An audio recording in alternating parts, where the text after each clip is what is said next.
lady was smoking boy. a doob. I was like, oh, Doob Patrol, which I thought was very funny. Thank you, No, Bridget. it's not.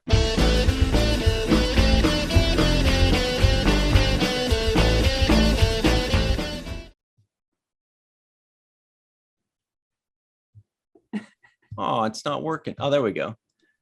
Yes! Doom Patrol is yet another superhero show about lovable losers that combine together but don't really want to, but you kind of like them and they have powers. Doom Patrol was the heroes nobody saw coming except everybody. Doom Patrol had less patrolling than one would assume. That's a good point. Hey, everybody, and welcome to Falling Towers Watch the First podcast, the podcast in which we watch the first episode of a series so that you don't have to. Wow. To know him is to love him. Cool guy. Michael Kenyon Rosenberg is here as always. Hey, how's it going? We're also joined by chef and college graduate, Bridget Fitzgerald. Yay, class of now. Class of now. My name is Ryan T. Husk, and I'm a member of the Lollipop Guild. Everybody that's listening in thinks these are the worst intros ever, but we're giving visual cues, you guys, I swear. Today we're doing a review of Doom Patrol on HBO, which is like a Warner Brothers thing, like DC or something, was it, Michael? Yep. Thought so. Both. No. Okay. DC is Warner Brothers. So. So that's what we're doing. If you'd like us to review a show, just in the comments below, just type in WTF and that show. That could be like WTF Fraggle Rock or WTF Doug or WTF Gummy Bears or WTF Airwolf. Great British Bake Off. WTF Rugrats. Or my favorite, WTF Ren and Stimpy. WTF Cheers, aka the best pilot ever. And that stands for Watch the First. WTF is Watch the First. So watch the first. Cheers. Put that in the comments below. Make sure it's in the comments below me so that we can see it forever rather than in the chat.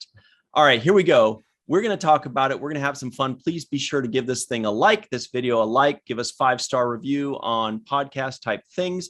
Let's have some fun. Bridget looks French. This is going to be a good one. We're doing Doom Patrol, first episode entitled Pilot. Let's get this party started quickly. First game.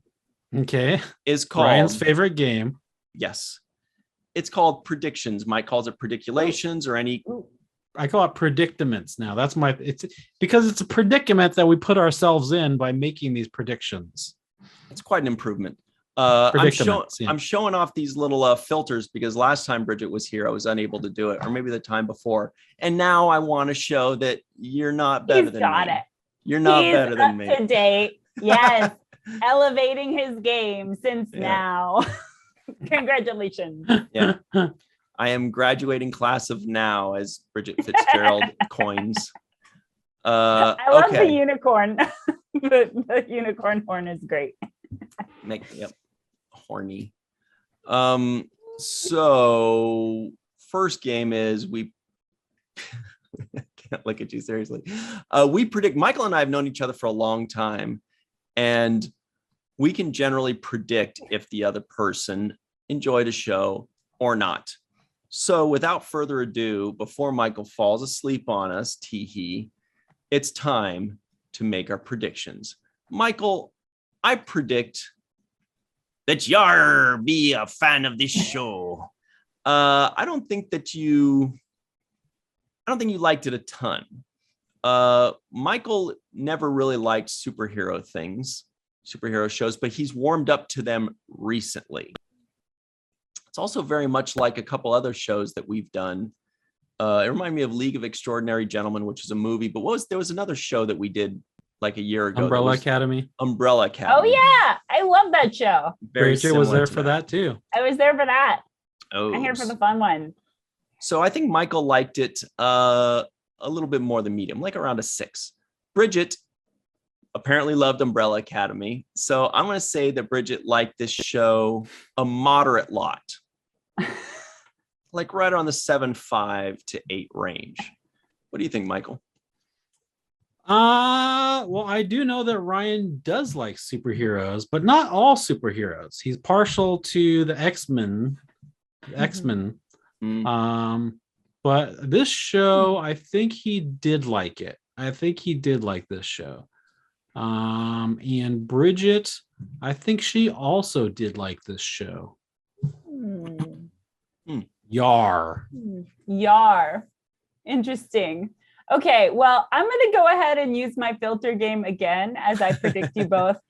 First off, I'm going to put my black beret on and talk about Michael. Michael, I think, probably like this one. I think Michael enjoys, like myself, sci-fi adventures, which I would put this in as well as like a comic book. And now I'm going to put my red beret hat on and think about you, Ryan. The other beret, if you will, the yin to that beret's yang.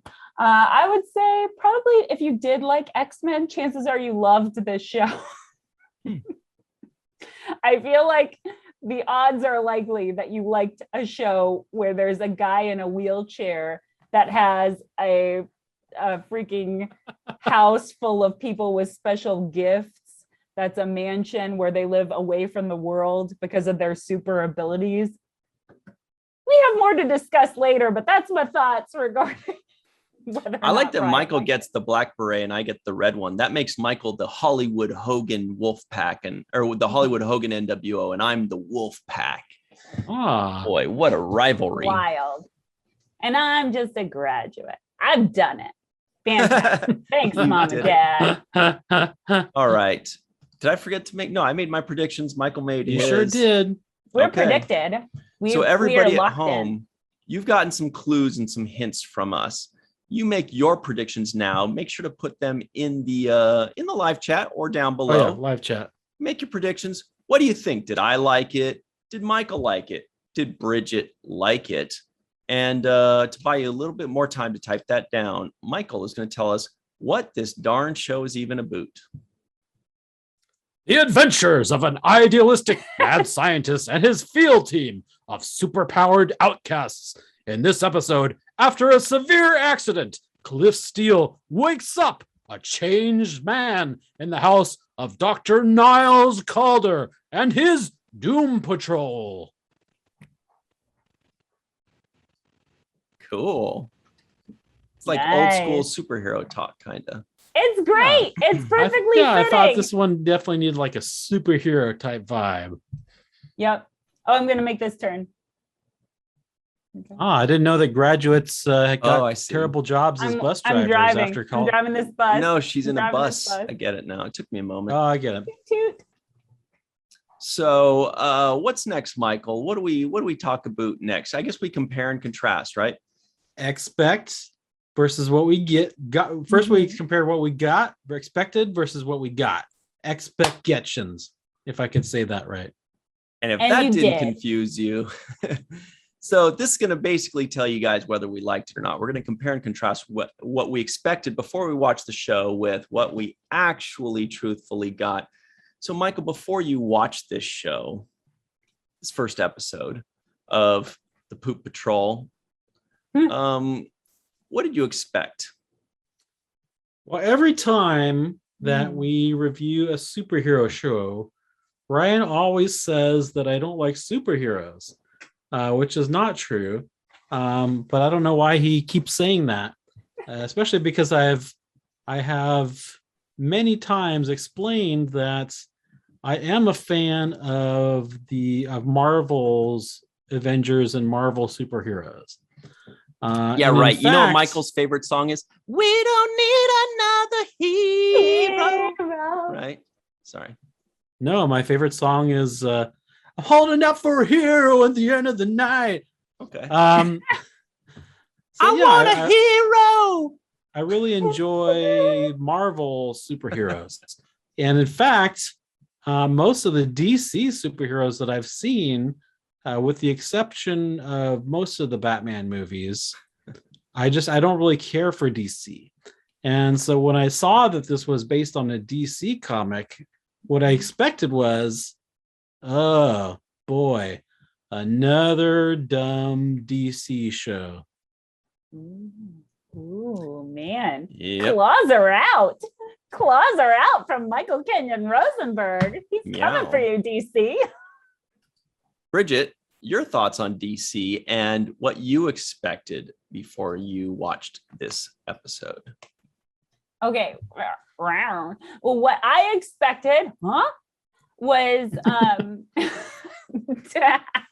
I honestly had no expectations about what the show would be about because I didn't really know. I wasn't familiar with the concept of Doom Patrol. If anything, I was expecting it to kind of maybe be some of the people that I just seen in that DC movie that was the Suicide Squad. Right. And for some reason, because it's a group with a descriptor, I thought, oh, it must be some of the same people maybe, or something like that. And I know that makes me sound like your mom is reading your comic books or something, but at the same time, I'm just like, I don't know. I feel like I came into it with a blank slate where I was just like, okay, I'm expecting some powers and I'm expecting it to kind of like have some fight choreography. That's what I'm expecting going into this. And I feel like you would be a dum-dum to not go into a comic book based thing to not expect those two things. Like Howard the Duck. So I loved Howard the Duck when I was a kid, so much so that my dad was like, we can't have this movie in the house anymore. Wow, you were an addict. Wow. I really, yep. I have a duck-based problem. I love D2, the Mighty Ducks, Quack Attack is back, man. Yeah. Okay. Well, let me tell you what I expected. I didn't really know anything about this, but as soon as I saw like the picture for it, I'm like, oh, I get it. I know what this is. And I knew immediately it must be DC because I feel like I had heard of this before as a child. Like I felt like I recognized that a little bit, maybe not, but I thought so. So I thought it was a DC and it was going to be another one of these, League of Extraordinary Gentlemen, Umbrella Academy, or the one that you just mentioned, Suicide Squad, right? Or Birds of Prey, right? Is like a spinoff of that. Yeah. It's like, it just goes on forever. I mean, this list and the narrator later on mentions that. But anyway, the point is, that's what I thought was, oh, cool. Another thing that is the same as all the things that keep coming out right now. And that's really it. I didn't really know if I was going to like it or dislike it. I don't watch DC things. I've only seen like 2 DC movies, the 1989 Batman movie, and then Wonder Woman like 2 years ago or 3 years ago. And that's it. But I've heard that DC makes better TV shows than movies. Ooh. So that kind of evened it out. But that's what we expected. What did we actually get, Michael? What did you think when you watched it? Well, what I got was a pretty well done show. I thought it was really well done, and I thought it was an interesting take to have the villain be the narrator of the show. Well, there goes my first question to Michael. I was gonna say what I was like gonna say. Oh, I know you like the narrator. What did you think of? But anyway, there's our answer. Yeah, no, I thought it was a very interesting take to have the villain be the narrator, and I thought it was also an interesting take to have like these losers. They're like super losers, like super zeros, as Alan Tudyk puts it, Mr. Nobody. And yeah, so I thought it was an interesting take, and I felt like it was really well done. Great music, great cinematic shots, and I thought it was good. Well, Bridget, Bridget Mouse, what do you think? What did you actually get? Okay, so I know how we were talking about DC and how some of us here are more Marvel fans than DC fans. I would consider myself more of a Marvel fan than a DC fan, just based on honestly what I know of those superheroes. I don't really, I mean, aside from a couple Batman movies and the Wonder Woman movies that we all saw, I think everybody on the planet was forced to watch those at one point or another. Yes, was. We all got we all had to do it. But like I enjoyed those movies. I'm not going to say that I didn't, but I also think that I know a lot more about, like, I used to watch the X-Men cartoons or whatever. And I used to read Hulk comics and stuff like that. Like I really think that I know more about like X-Men and that sort of part of the Marvel comic universe than I do about anything that is DC based, honestly.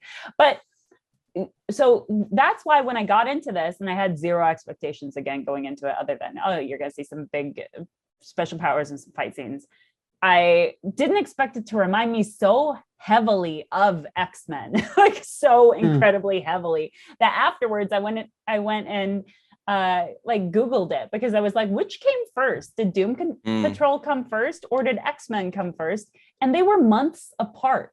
June 1963 was when Doom Patrol came out as a DC comic. September of that same year, 1963, that's when X-Men debuts. So research. They must have been working on them at the same time, like a Truman Show Ed TV type situation going on here. I mean, I know that like one technically came out before the other one, but I feel like it must take a while to come up with a whole like slew of characters and comic book things, so that you couldn't really probably turn it out the same way, even if you were influenced by that idea, like with all of that wealth of characters within such a short time span of each other. So I have to imagine that they were working on them concurrently.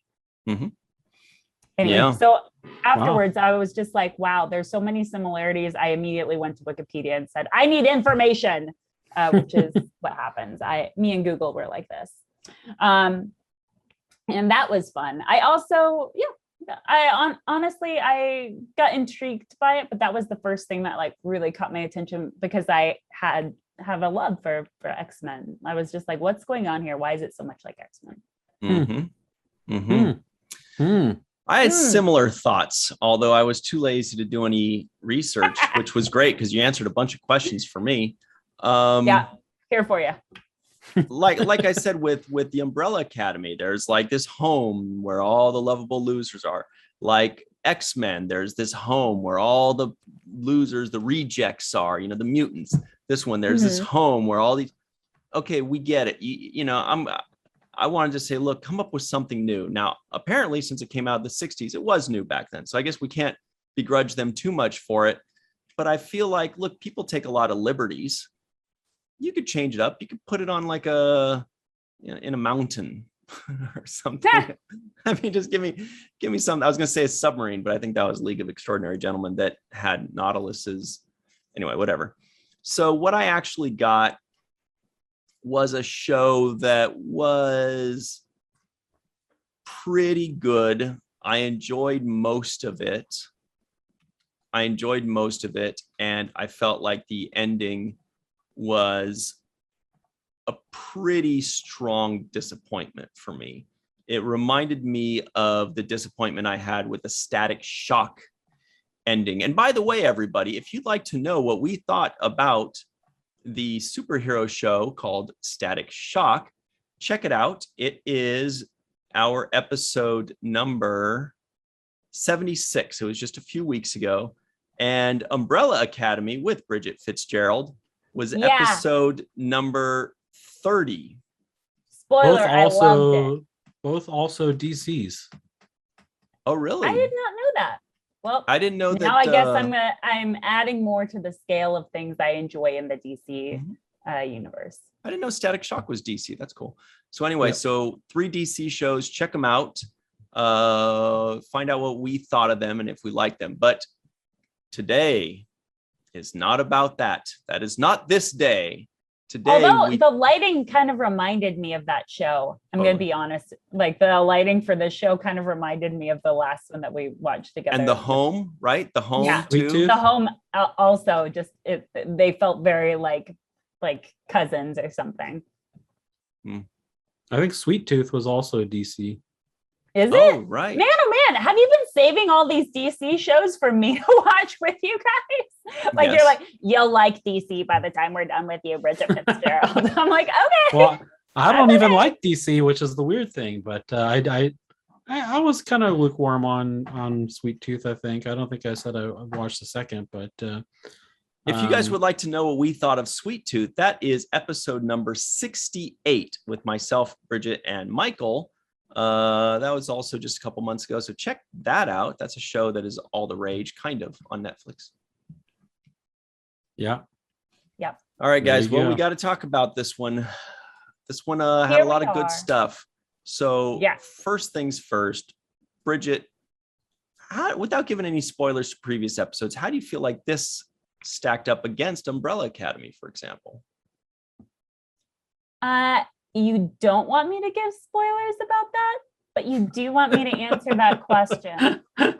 As best as you can dance around it. At an impasse here. I'm going to ignore part of your advice and just say what I liked, which was I liked Umbrella Academy a lot.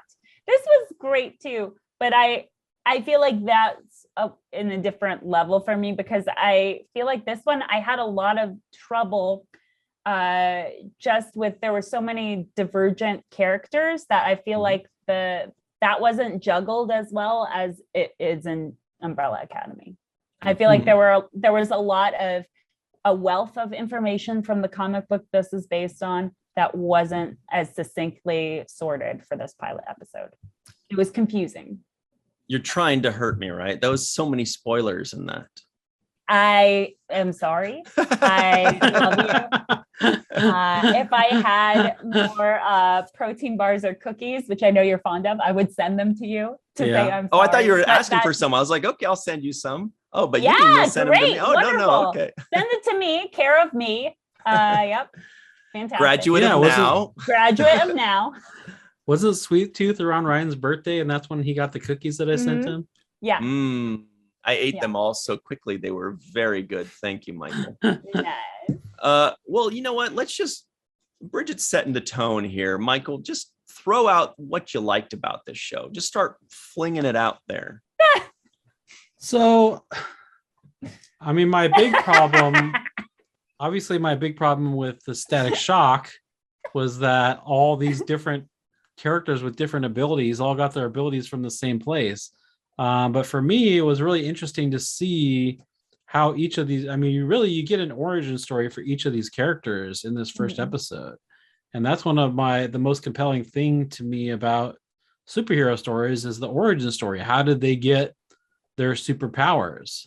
And so that was one of my favorite things about this show is you see not only all the heroes, but even the villain, Mr. Nobody. You get to see he went to some Nazi scientist in Paraguay and got kind of shocked to death in this cool chamber.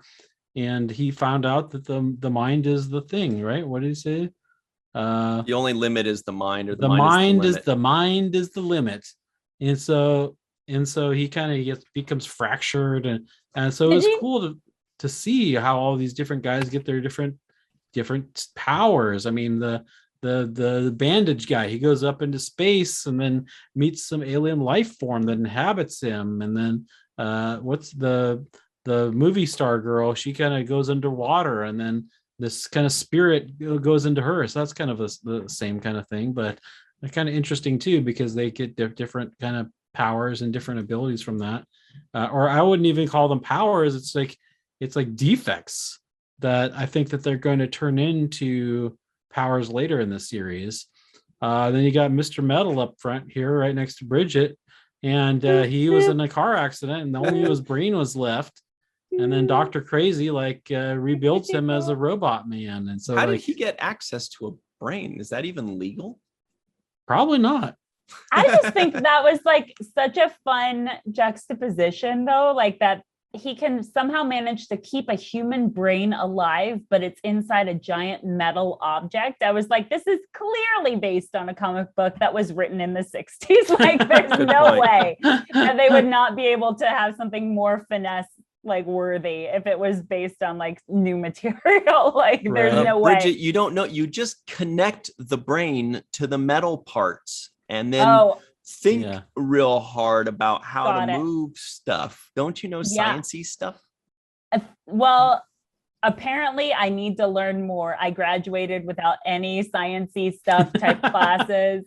Arts degree. So, Okay, I see. yeah. Mhm. Yep.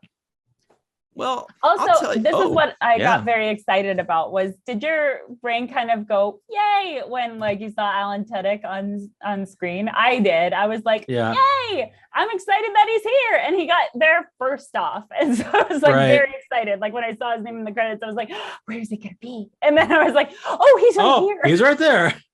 My brain got very excited when I saw his name in the credits. And then Me too. And then he shows up on screen and I was like, oh, there he is. And then when he said, oh, and that guy is me. And then you're like, oh, he's the narrator too. He's awesome.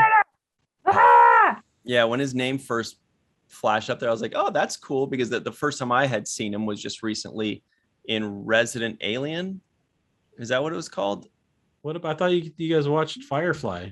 I watched Firefly. I watched all of it. Oh, yeah, right. I was like, oh, this is But giving this instant sci-fi cred to me. Yeah, but I didn't see him much in there, but he was like the main character in Resident Alien. That was Mohammed Noor, and we reviewed that. But yeah, we also reviewed. So this is the third Alan Tudyk thing we've reviewed. But when I saw that, I mostly thought, wait, I think Mike likes this guy. I think Mike's going to enjoy this. To me, I was just like, oh, he was really good in Resident Alien. I was very impressed. So I was pleased with that. And then we saw Brendan Fraser. And I was like, oh, that's a thing. You know, I know he's a person. He's a guy. Timothy Dalton. Mm-hmm. Who's that? I know that name. What did he play? Scientist guy. He's this guy. Wait, this guy. Okay. That's Timothy Dalton. Got it. Who's the lady with the pouty lips that looks familiar? To your right, Bridget. To your right, Bridget. The one that talks like this. Oh, Crazy Judy. Yeah, Crazy Jane. Crazy Jane, yeah. I also delved into her backstory for Doom Patrol, and like that character's backstory is dark.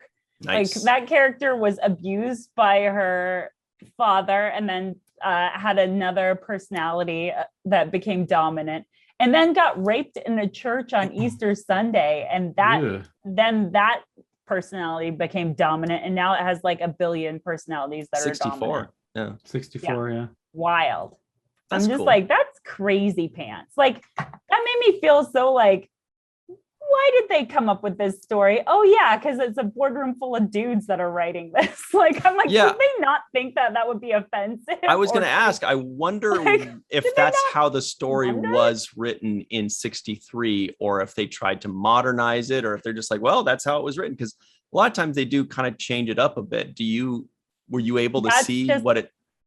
That's just the Wikipedia for that particular comic character. I don't know what her character's backstory is for the TV show, but that was where I went, was to find out more about her character. Because I was like, we briefly met her like a hot minute of Crazy Jane and saw her painting in the rain.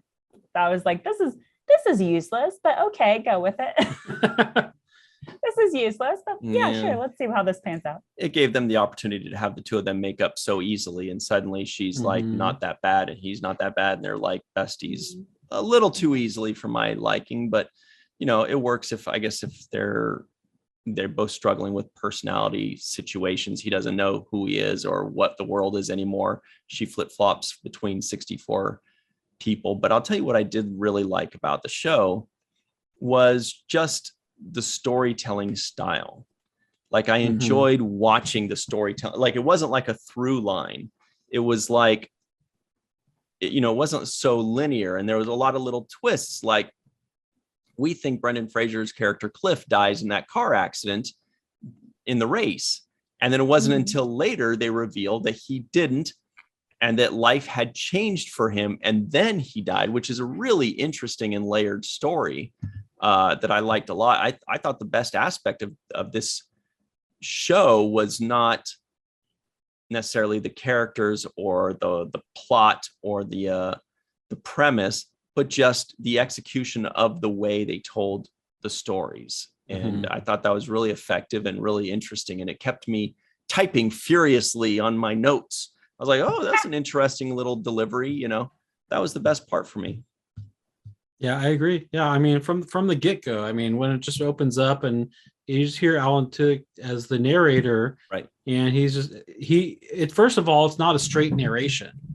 it's kind of he kind of goes off. He's like, this isn't that one of those standard whatever superhero shows. Oh, great, another. You're thinking, oh, great, another superhero show about some dumb superheroes. And he's like, no, this is about a bunch of losers, a bunch of super zeros. And just that kind of departure from a straight narration was interesting to me.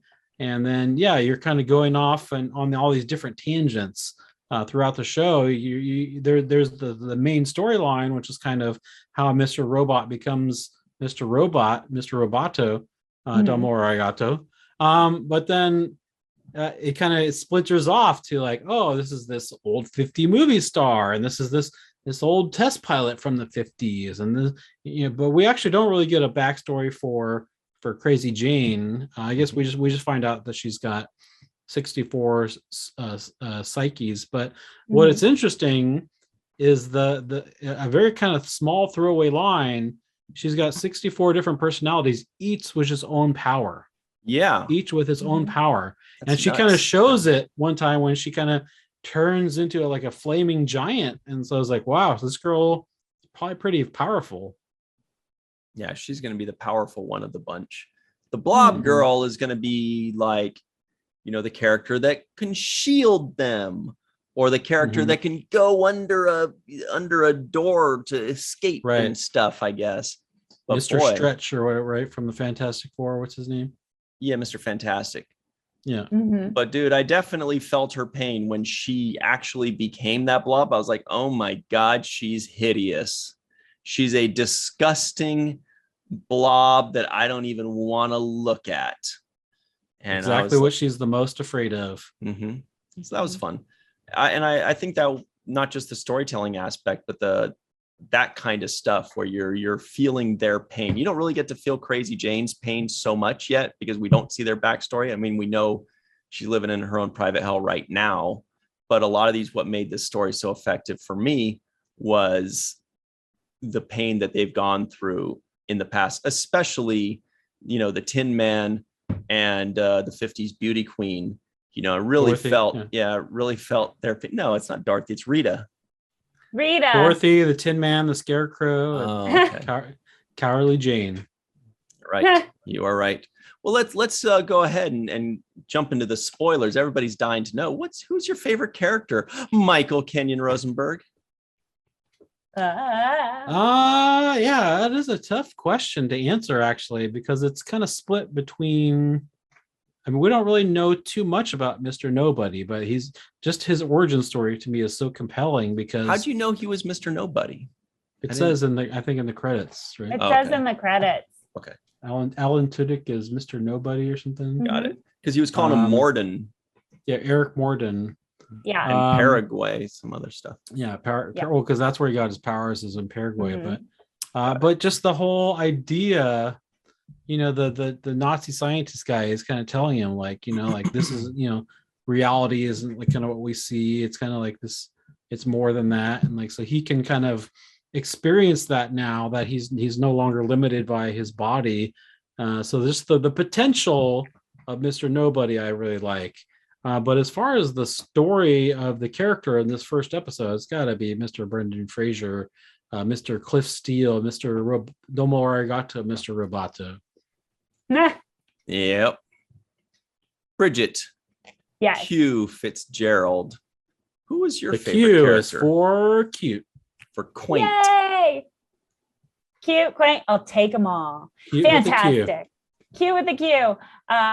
Yes, I've got questions and more questions. I think my favorite character, honestly, like I was thinking about it and also listening, but mostly thinking about what I would say because I had no idea. Honestly, if I were asked this, I would be like, you were. I would. Okay, great. Since I was asked this, I would. If I have to answer, and you do. If I have to answer, and I do. The way I would normally answer this would be like the character with the coolest powers would get my vote. But I honestly don't feel like we really got to see a ton of their cool powers. Like we saw that Robot Guy can lift up the sidewalk. But other than that, we don't really know a lot about Robot Guy right now. We know that this guy has lightning or something in his guts, but I don't know what specifically it does. We know she turns into lava at some, blob that was so freaky or whatnot. Lava. Honestly, if just based on the ones I'm most similar, an actress who knits and drinks. I mean, you'd think that would be my favorite one, but no. I'm Irish. I've dealt with it. I think because Brendan Fraser is the guy who played it, I really enjoyed that character as well. Even though I don't normally I would base this on the powers of the superheroes, but I think I have to go with the human version of him because I really liked seeing Brendan Fraser. Mm-hmm. You like to see him bone the nanny? Well, no, not specifically. I mean, yes, open every TV show with an ass shot of Brendan Fraser. Fantastic. What?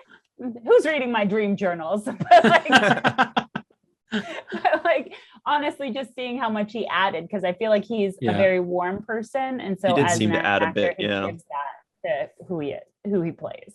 Mm-hmm. Well, now, yeah, I feel like we got the most and best story from our boy Cliff. We got the most out of him. Clearly, he's the main character. He's going to be the leader of the bunch. And so we're going to get the most story from him. But I kind of liked Rita the best, except for when she turned into the blob. Then I was like, ew, you're gross. Get away from me. It's like, couldn't they make the blob a little less gross to look at? Remember that? You didn't like her blob leg? They couldn't. Remember the 70s movie or whatever, the blob? It's just some pink stuff. Just make it pink. Where it's just like slime, like the slime kids like to play with. You wanted that instead of this texture. I guess that would almost her be her blob face when she starts talking to Mr. Roboto. Yeah, it could almost be hot if she turned to slime, I guess. But that blob, it was pinkish and light. It actually looked. I don't know what it made me think of, but it's actually kind of disgusting. But I thought that I just liked the character the most because I felt like that kind of inner turmoil as far as a character trait or personality trait of being that superficial. I feel like that's the hardest one to break free of. People can have pain and then, time eventually heals all wounds, supposedly, or, personality disorders.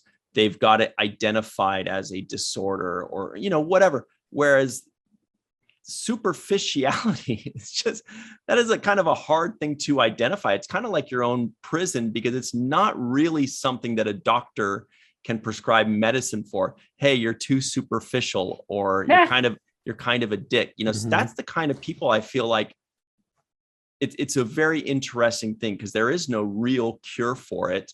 And it's not really a strong enough thing for where people to say there needs to be a cure. But the person living in it, like her, she knows it's terrible. She knows she probably has the lowest self-esteem out of all of them. And, I just found that to be the most interesting and tragic of the stories, personally. Mm-hmm. You didn't like Professor X, James Bond? Yeah. I mean, no, I did like him. I liked all the characters, but he didn't stand out. And I also didn't really understand Mr. Pizza Face, the burn guy. I didn't understand.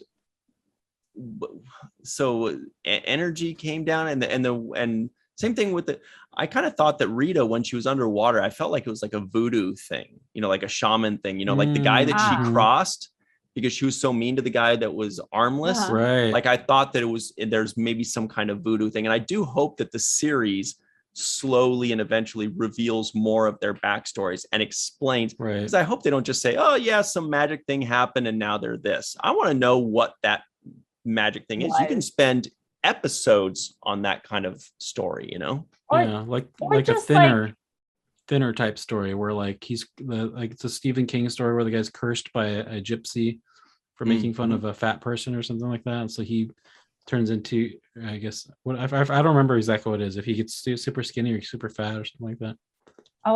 I've never read it, but now I want to. I do enjoy Stephen King books. It was one of the books that I read like cover to cover, and I would like read it until they got safe, and then I'd put it down and go to sleep, and then I'd read it again until they got safe, and then I'd put it down and go to sleep. Well, and we reviewed The Stand together, so yeah. Yeah. Wow, good memory, Michael. Yeah, Bridget, you were there for that one, huh? I've been here for all the best episodes of this podcast. Just search for Bridget Fitzgerald on WTF, and you'll see some real good ones. I mean, they're my When did we votes do The for Stand? best. Oh, there it is. Episode number 43, The Stand. 43. The Nice. Stand, people. Check out The Stand. Solid with choice. Bridget. The Stand. Maybe we'll do that a little this later. is what I wanted to say. Oh, yes. I wanted to say that I wish I didn't think that they did this enough, which was part of why I didn't like this as much as Umbrella Academy, was they didn't set up the rules for their superpowers as much as I wish that they would have. Yeah. Like what makes them turn on and off. And maybe it's just them discovering what makes them turn on and off. Nice shades, looking good. But also it's like whether they're discovering that and will be discovering that, or whether they just left that part out is a different thing for me. Like whether they will discover what does this and they are just walking their way down this path that takes them a season to do or whatever. Like that's different craftsmanship, and they just didn't address it, which is like something that's kind of a question mark for me, right? Well, for me, it just seems like these are super defects. And then eventually they will turn into superpowers, but they haven't learned how to harness them. Like, for instance, with the bandage guy, like he's sitting in the bar and the electricity comes out and starts wreaking havoc. So obviously he doesn't have control over it. It has control over him. And same thing with the blob lady. And then Mr. Roboto is just a robot. And so he's still learning how to like be a robot and like move around. He has to learn how to walk. Obviously the crazy lady, she seems like she really has no control over flipping from one person to the next. So it just seems to me that all of these people, they're just super defective. And then eventually but you're right, it's not 100% clear. But that's what it seems like to me, is these are super defects that they have that are eventually going to be harnessed as superpowers. Well, good. I'm excited. I hope that is the path that they take, which is learning to be super. That's my song. Learning to be super, releasing now on Spotify. Bridget Fitzgerald Records. Yep. It also seems like they're touching upon like, the neurotypical people and the neuro challenged or whatever the term is for that. Because they all kind of have, oh boy, that's it. Oh no, I like there we go. Cool. The reading rainbow. They all kind of have like their own, personality disorders or issues, some that are obvious, some that are, not obvious or even really diagnosable, like our girl Rita. But that's also, I thought that was just the most interesting thing, was just the actual human struggle, the actual things that the pain that they go through and the struggle that they go through and why and how. That was what I thought was the interesting part. The powers, they're pretty dumb. I mean, you have your standard strong guy. Every crew has the strong guy, right? Literally every single crew has the big strong guy. But then the question is, what do the other people have? Damage. Yeah. Damage or healers. All right, World of Warcraft. Yeah. I'm glad that Magneto doesn't live in this universe. Otherwise, this guy would be toast. Yeah. Just fling him around. That's true. No. Hey, I'll make you walk up those steps. By the way, Bridget, what do you put in a toaster? Toast? No, bread? You put bread. Oh. Yeah, I walked right into that. I walked right on into Or if you put toast in a toaster, then it's just going to be burnt. Crispy. I'm going to be crispy. You make charcoal.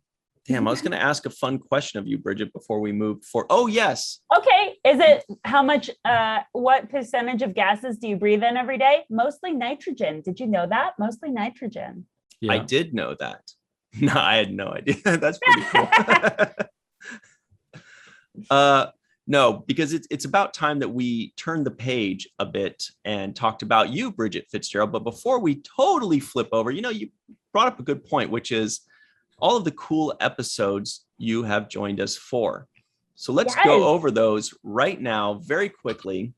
You joined us. Best of the bridge. You joined us to review Future Man. Really good show. Yeah. You joined us to review Firefly. And good show. The Expanse. And Star Trek Enterprise. Boom. You also joined us with Josh Sussman, of course, to review Umbrella Academy. Yeah. And what's another one? Let's scroll down here and find the next Bridget Fitzgerald special, The Stand, as we mentioned before. The Stand, yep. I inspired the My Little Pony one after many requests. Finally, and I watched it the other day and I got very excited to see all of you with your cute little backgrounds. Rico with his My Little Pony background made my day. You also joined us to review MacGyver and Sweet Tooth, as mentioned. And now today, Doom Patrol. And yeah, you did suggest the My Little Pony. You were one of the many people that suggested My Little Pony. And we're so happy. One of the first, though, too.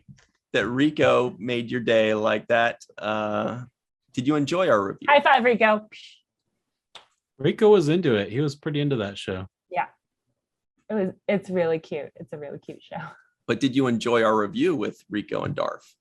Of course I did. Oh. They're both enjoyable to watch. As you know, Rico is a delight. And I just enjoy episodes. I enjoy it. I enjoy the banter. I come for the banter.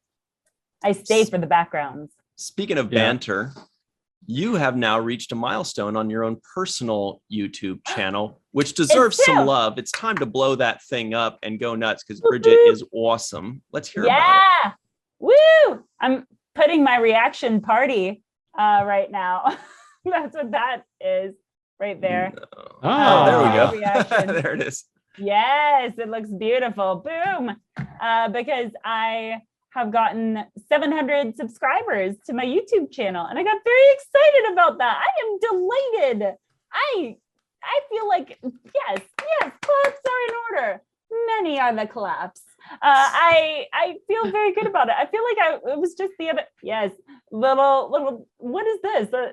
This is happy claps. What is this? What is happening here? I like it, but I don't know what's going on. So everybody, make sure you subscribe to Bridget's YouTube channel. You'll find the link in the description box below, hopefully. Yeah. Bridget, what kind of goodies can they find on your YouTube channel, by the way? Oh man, you guys have silly videos ahead of you. I made a series called Smiley Bridge TV. That you can watch in your ski mask or leave it at home, Ryan. Either one is fine.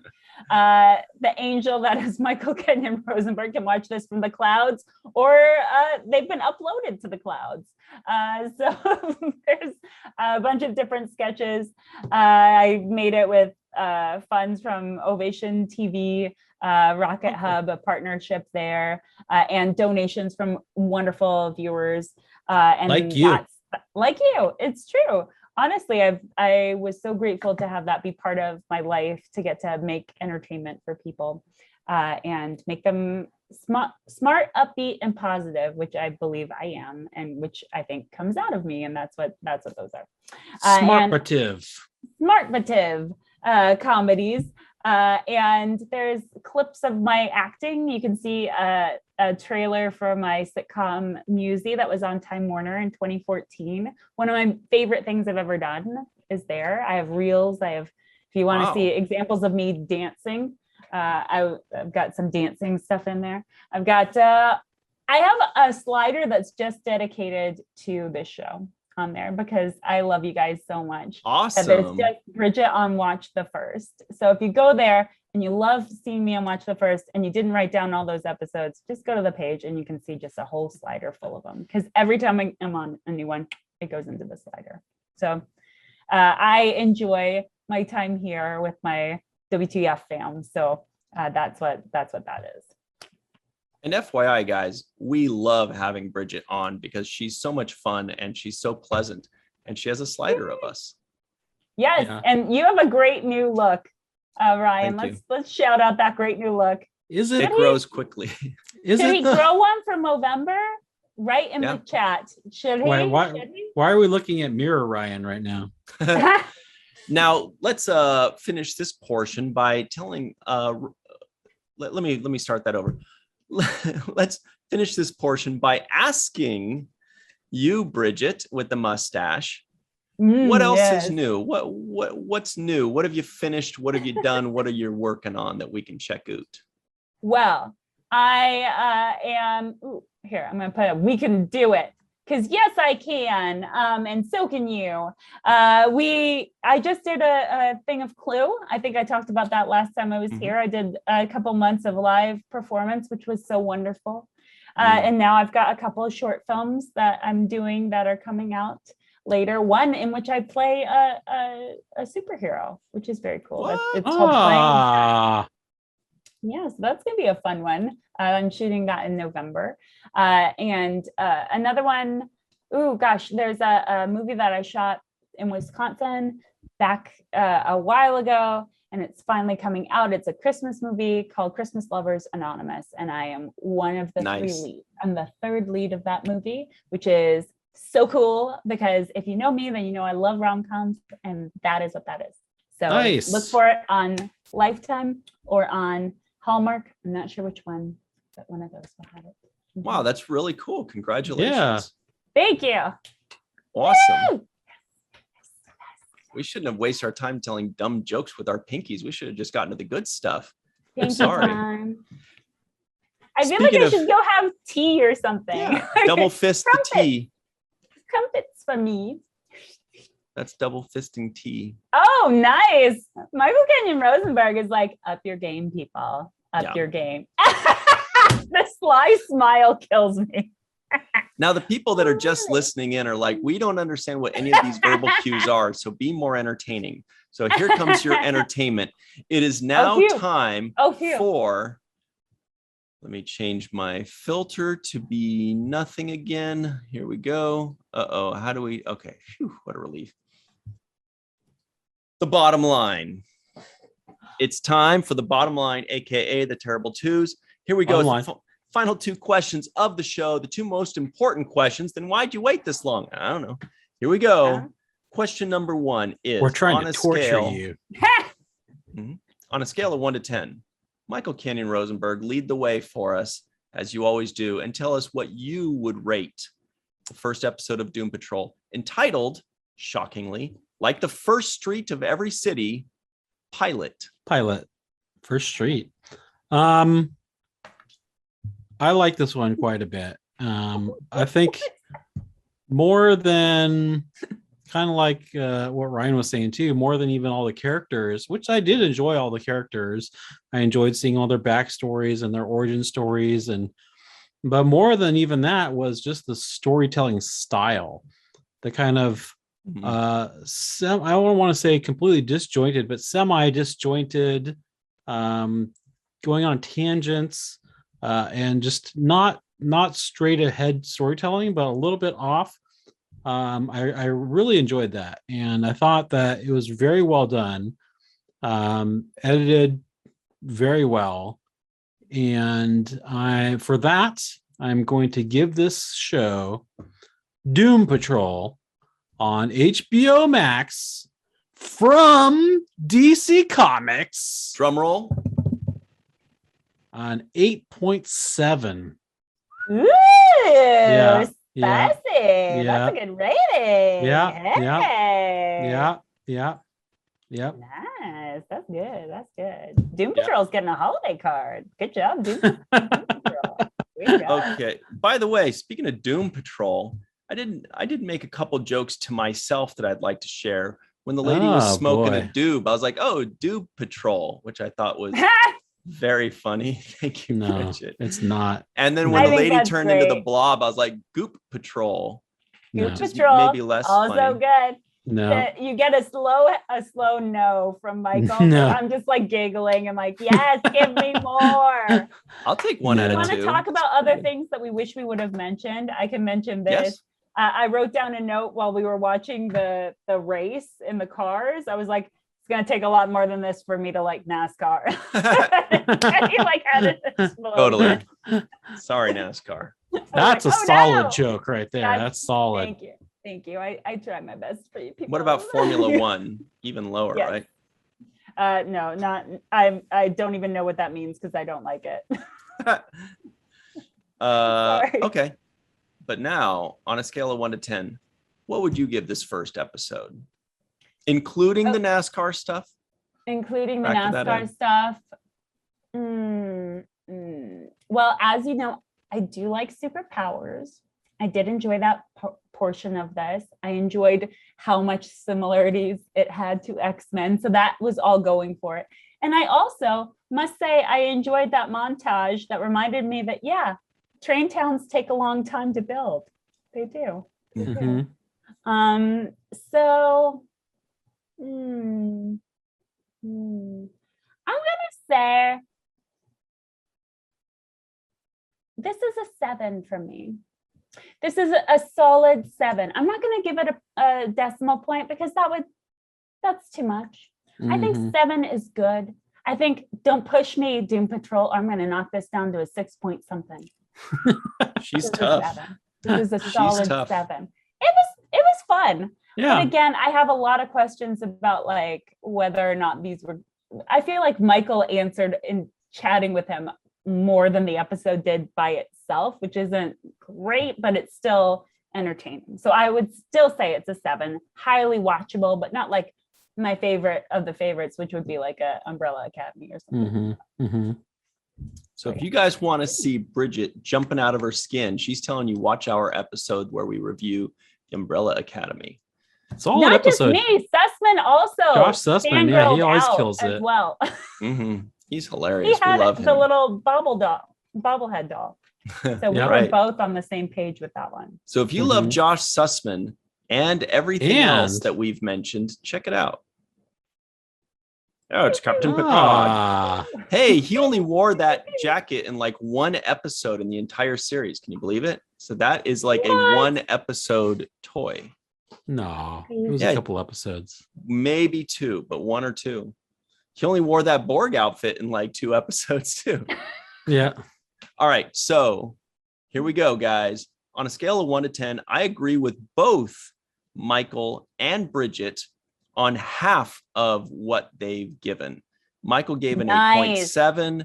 Bridget gave a 7.0. I agree with the 7 part, and I'm adding a 5 to it. It's going to be a 7.5 because I really liked the storytelling. I really felt the pain of a couple of the characters. I liked a lot of the things. I liked the backstories that were presented to us. I was very happy with how they presented these stories, these backstories of the characters, but I was very severely disappointed with the way it ended.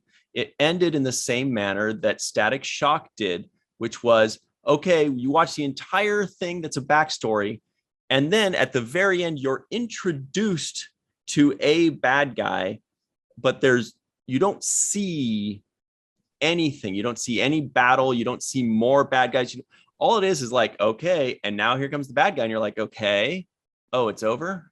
Okay, so that entire first episode was all exposition, and you've got to end the episode with something. You got to give us They did. They ended it something. with a farting donkey.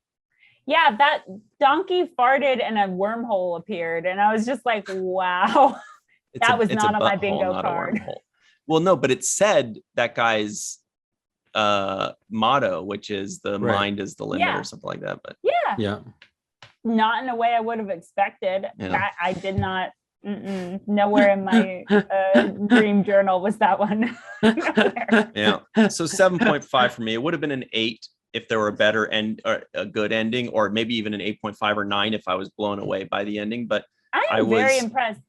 I think this is the only time that I've rated something lower than you have, because usually I'm like the Paula Abdul of this group. Like, Yes, you are. Everything sounds great. It's a I no love it from all. me. It's But a I no was from like, me. you know what? No, I'm gonna say it's a solid 7 for me. I was going to rate it about that low too, but then I reminded myself that you really deserve points for the writing style that I keep mentioning, because that is something that is usually lost in a lot of these shows.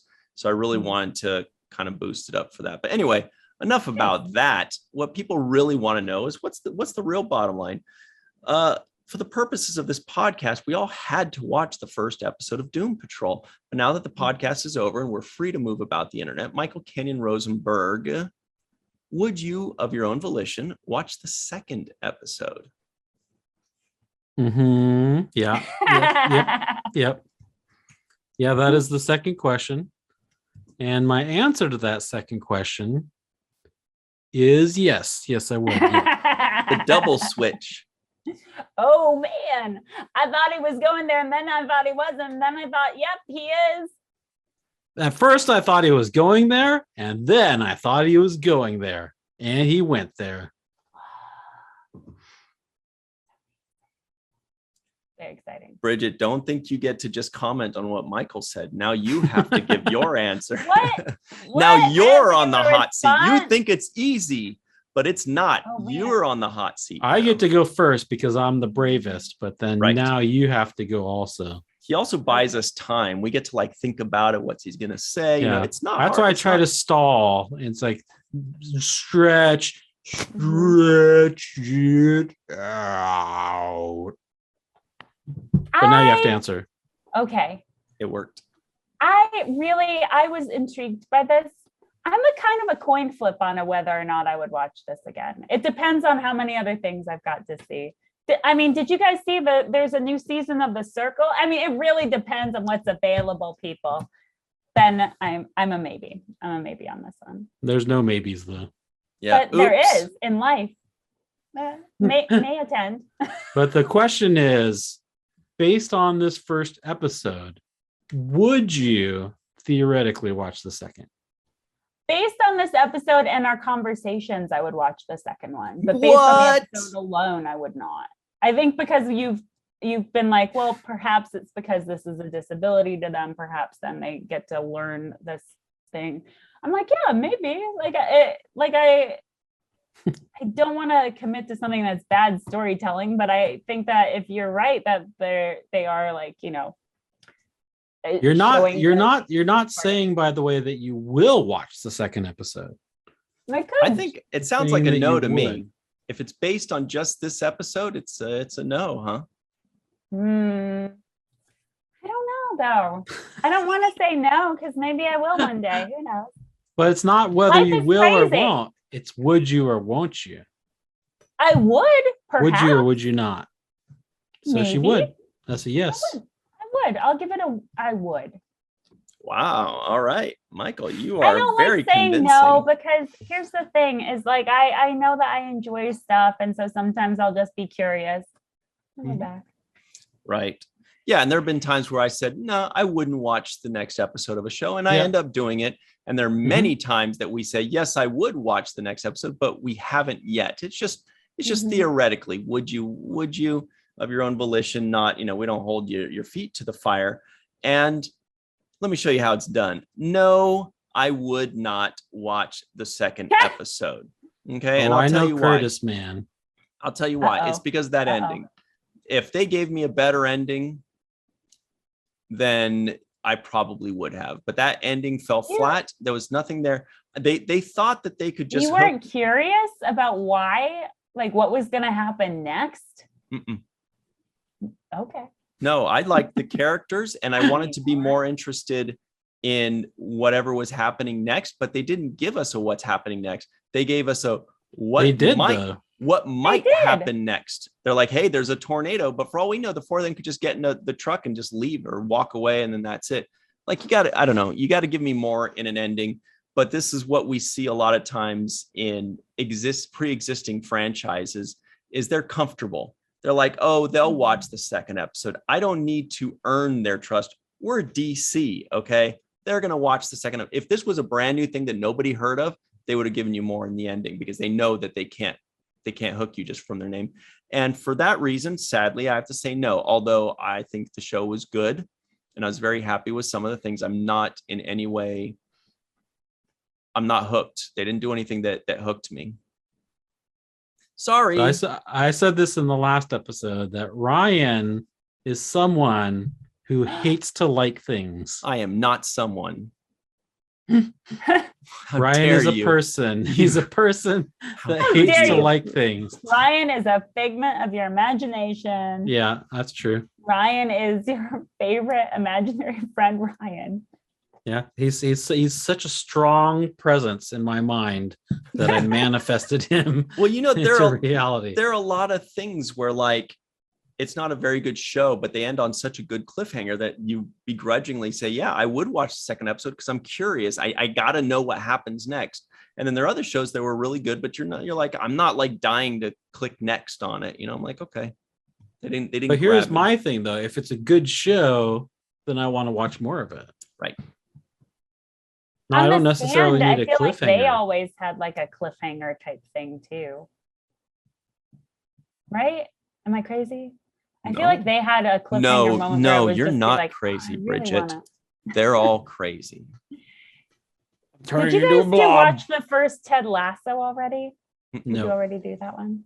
Nope. Can I recommend it? Yep. Recommended here and now by Bridget Fitzgerald. Watch the first Ted Lasso, because then they can have biscuits with the boss while they watch it. And that's one of my favorite parts of that. For those of you that are listening in, while Bridget said type, her hands were actually doing the dog paddle. Yes, please. Once I get out of this pool, then please use your computers. Please help me. My swimmies. All right, let's get out of here. So that's it, everybody at home. Please, if you'd like us to review something, say WTF. What was the show you just said, Bridget? Ted Lasso. WTF Ted Lasso. WTF Rutherford Falls. I'm interested in seeing that one. WTF The Circle Brazil. Make them watch The Circle Brazil. The Fall Guy. We would do it if somebody says. Make them watch The Circle in France, because Ryan at least speaks French. He could pick up on some extra stuff. And I'll be like, blah, blah, blah, blah, blah. Blah, blah, blah, blah. Monsieur, the whole episode will be subtitled. There you go. Do it, guys. WTF, the first episode of Wheel of Fortune. But also, don't forget to tell us where we can stream these things. We don't have cable. We're not going to go rent a VHS and then buy a VHS player to hook up to our NTSC. You should watch the first Alone. I heard that's a good series on Netflix. Guys, I got plenty of ideas. People, guys. Keep them coming. Guys, people, beings. So that's it. Everybody give us a like. Friends of mine. Please be sure to subscribe to this channel. Share it with your friends. Comment below. Bing. And I guess what I'm trying to say is that this podcast was like the Poop Patrol. It was a thing where when I was a little kid and the dogs would poop in the backyard, and my parents would make that one of my chores. And my brother, they called it the Poop Patrol. And we'd have to go and scoop up the poops out of the backyard grass and then dump it in the little mini trash can. And they called it the Poop Patrol. And they thought it was so funny. Oh, you guys got to do the Poop Patrol and pick up the poops. So that's what this podcast was like. This podcast proves once again that Ryan hates to like things. But I like to hate things. This podcast gave me a lot of insight into Ryan's childhood. So I feel like I know the boys better. And also gave me an excuse to drive this van. Yeah. Whoa. Let's passengers in. Shh. Here we go. There was that one guy, I think it was like a comedian, that said that you could turn everything that a bus driver does into a dance move. If you don't know how to dance, just be a bus driver. Like you could be like this, or you could be like yelling at the kids in the back, da, da, da, da, or you could be like adjusting the mirror, Anyway. That looks like you're just like taking free throw shots or something. Really, everybody just wants to know, they want to know what they should remember. The thing that Michael Kinnan Rosenberg always likes to say. Don't forget to register to be an organ donor with Donate Life America. And don't forget to watch The First of Things.